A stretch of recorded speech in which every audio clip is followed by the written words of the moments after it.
अब इतनी बड़ी हम भारत की अर्थव्यवस्था की बात करते हैं तो अब बात आती है कि भारत की अर्थव्यवस्था बनती किस किस से है। भारत की अर्थव्यवस्था के 3 पिलर्स हैं, एग्रीकल्चर, इंडस्ट्री और सर्विसेज, जिसके ऊपर पूरा भारत टिका हुआ है। अब तीनों अर्थव्यवस्था के जो पिलर हैं जितने मजबूत होंगे उतना भारत मजबूत होगा। और हमारे यहाँ इसमें सबसे ज़्यादा जो बिजली बनती है वो बनती है अभी हमारे यहाँ करीबन 60% बिजली बनती है कोयले से। कोयला, पेट्रोल, डीजल, गैस, इससे बनती है 60%। और करीबन 26% बिजली बनती है पानी और हवा से। और इसके बाद में 11% बनती है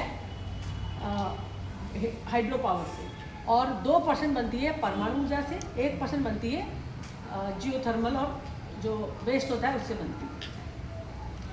अब भारत में जितना भी इलेक्ट्रिसिटी प्रोडक्शन होता है अभी होता है करीबन 4 लाख मेगावाट, उसको 2047 तक करीबन 10 लाख मेगावाट पहुंचाने की अपनी प्लानिंग है। और 4 लाख में से भी जो इसके अंदर सबसे बड़ी बात है कि सबसे ज़्यादा एनर्जी की ज़रूरत है वो है इंडस्ट्री में। इंडस्ट्री में सबसे ज़्यादा ज़रूरत है 41 सिंचाई करने में यूज़ होती है, और करीबन 8% का जो आत्मनिर्भर भारत 2047 की जो बात की है, क्या है पूरी इसकी थीम और किस तरह से ये पूरा कार्य भारत सरकार द्वारा किया जाएगा? आज की प्रेस कॉन्फ्रेंस का उद्देश्य है 2047 आत्मनिर्भर भारत, परमाणु ऊर्जा, एसएमआर क्या रोल अदा करेंगे, 2070 तक नेट जीरो कार्बन कैसे अचीव करेंगे। भारत पूरे विश्व की 5वीं सबसे बड़ी अर्थव्यवस्था है।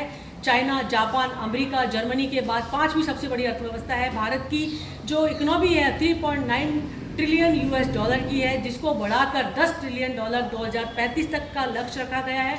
और 2047 तक भारत आत्मनिर्भर बने, उसके लिए बिजली की सबसे बड़ी ज़रूरत होगी। भारत एक एग्रीकल्चर, इंडस्ट्री, सर्विसेज भारत की अर्थव्यवस्था के मुख्य स्तंभ हैं, और तीनों ही स्तंभों की मेन रीड है वो है बिजली।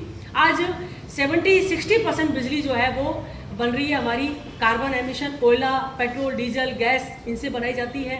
और करीबन 26% बिजली बनती है हवा और सोलर से, और करीबन 11% बनती है हमारी हाइड्रो से, और 2% परमाणु से। और ये बिजली की डिमांड दिन पर दिन बढ़ती जा रही है। आज 41% जो बिजली की डिमांड है वो इंडस्ट्री में है, और करीबन 26% डिमांड घरेलू एसी, कूलर, पंखा, टीवी चलाने में हमें ज़रूरत पड़ती है। 18% एग्रीकल्चर में पंप चलाने में ज़रूरत पड़ती है, और बाकी के ऑफिसेस, इलेक्ट्रिकल व्हीकल, इनको चलाने की ज़रूरत पड़ती है। और 2047 तक सबसे ज़्यादा ज़रूरत होगी बिजली की, वो होगी इंडस्ट्री में, क्योंकि शहरीकरण होगा, लोगों को बिजली चाहिए, उसके लिए इंडस्ट्री बनेगी, उसके लिए बिजली चाहिए। और एआई के लिए में बस एक ही कमी है कि आपकी मंशा, आप इच्छा शक्ति कि आप देखो मोदी जी ने इच्छा शक्ति की तो काम हुआ ना। मोदी जी ने इच्छा शक्ति की तो आज 100 एसएमआर मतलब 100 गीगावाट का अनाउंसमेंट करना बहुत बड़ा अचीवमेंट है।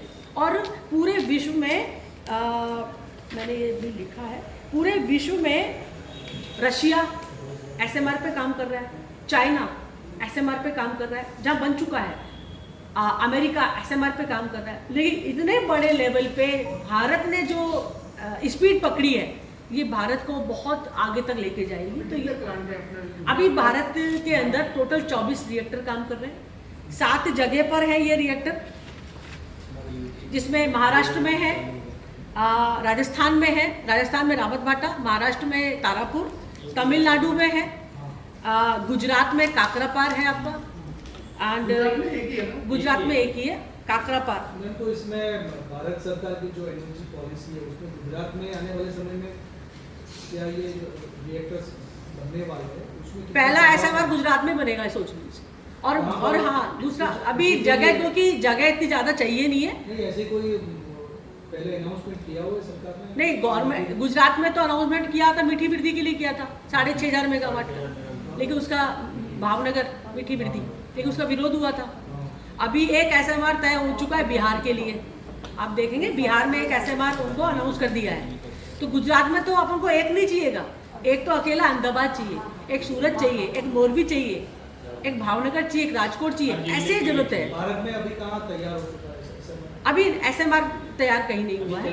अभी प्रेशराइज हैवी वाटर रिएक्टर काम कर रहे हैं 24, और भावनी इसको करती है NPCL, nuclear power corporation of India limited, और दूसरा है भावनी जो फास्ट ब्रीडर रिएक्टर। जैसे क्या होता है, मैं थोड़ा सा जानकारी के लिए बताना चाहूँगी क्योंकि आपके माध्यम से मेरी बात लोगों तक पहुँचेगी।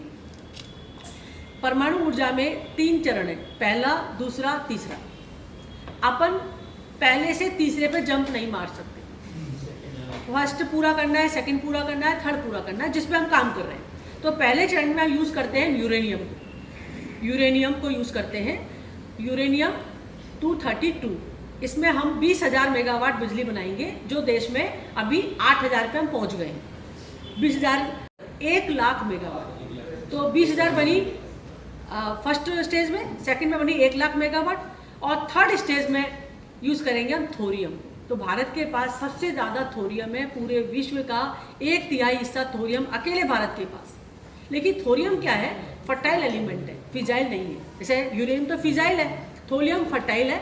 फर्टाइल को आपको फिजाइल में कन्वर्ट करना पड़ेगा। तो उसके लिए क्या करेंगे, जब हम बिजली बना रहे होंगे तो हम यूरेनियम से जब बिजली बना रहे होंगे सेकंड स्टेज में, तब हम थोरियम को, जैसे कुकर में दाल पकाते हैं, दाल में हमने क्या कर दिया, आलू भी डाल दिया। आलू कौन है, थोरियम। दाल कौन है, प्लूटोनियम, तो सेकंड स्टेज में। इससे क्या हो गया, जो थोरियम है वो फिजाइल एलिमेंट में बदल जाएगा, उससे हम अनवरत बिजली बना सकते हैं। तो इससे बनेगी 4,80,000। तो 1 लाख बनी प्लूटोनियम से, 20,000 बनी यूरेनियम से, 4,80,000 बनी थोरियम से। ऐसे बन गई 6 लाख मेगावाट। तो जो अभी मोदी जी ने जो अनाउंसमेंट किया है कि आने वाले समय में भारत नेट जीरो कार्बन करेगा, तो 6 लाख मेगावाट भारत में परमाणु ऊर्जा से बनेगी, जिससे हम भारत के 1.5 बिलियन लोगों को, अभी हम 140 करोड़ हैं, 5-5 हज़ार यूनिट बिजली दे सकते हैं अनवरत, नीट, क्लीन, सेफ और सस्ती। तो उसकी शुरुआत छोटे रिएक्टर के रूप में एसएमआर की हो गई है, और फर्स्ट फेज में 50 रिएक्टर बनेंगे, और हर जिले को 1 रिएक्टर, हर मतलब राज्य को मिलेगा। फिर जिले में हमारे पास यूरेनियम कम है, अभी हमारे पास यूरेनियम है, आप छत्तीसगढ़ में, बिहार में बहुत यूरेनियम है, लेकिन हमारे पास यूरेनियम से ज़्यादा है थोरियम। पूरा साउथ बेल्ट पूरा थोरियम। तो हमारे पास फ्यूल की कमी नहीं है, टेक्नोलॉजी की कमी नहीं है, साइंटिस्ट की कमी नहीं है। हमारे पास एक ही कमी थी, इच्छा शक्ति की, जो अभी हमारी करंट गवर्नमेंट ने जाहिर की है, और इच्छा शक्ति है तो सब कुछ काम हो जाएंगे। तो ये बहुत ही बड़ी उपलब्धि है, बहुत बड़ा मतलब एक अचीवमेंट है कि हम इस ओर आगे बढ़े, और इसके लिए 20,000 करोड़ रुपए सैंक्शन हुआ है रिसर्च और डेवलपमेंट के लिए। और ये मतलब बहुत बड़ी क्रांति की समझ लो शुरुआत हो चुकी है। और पूछ सकते हैं बस लोग रिलक्टेंट क्यों है इसके लिए, कुछ तो होगा इसलिए रिलक्टेंट। हाँ, इसका यस जो मैं बताना चाहूँगी, जो आप बात कर रहे हैं। हाँ, क्यों लोगों के मन में डर आया, देखो जैसे आज, क्योंकि उसको इतना फैला के बताया गया, ठीक है ना, तो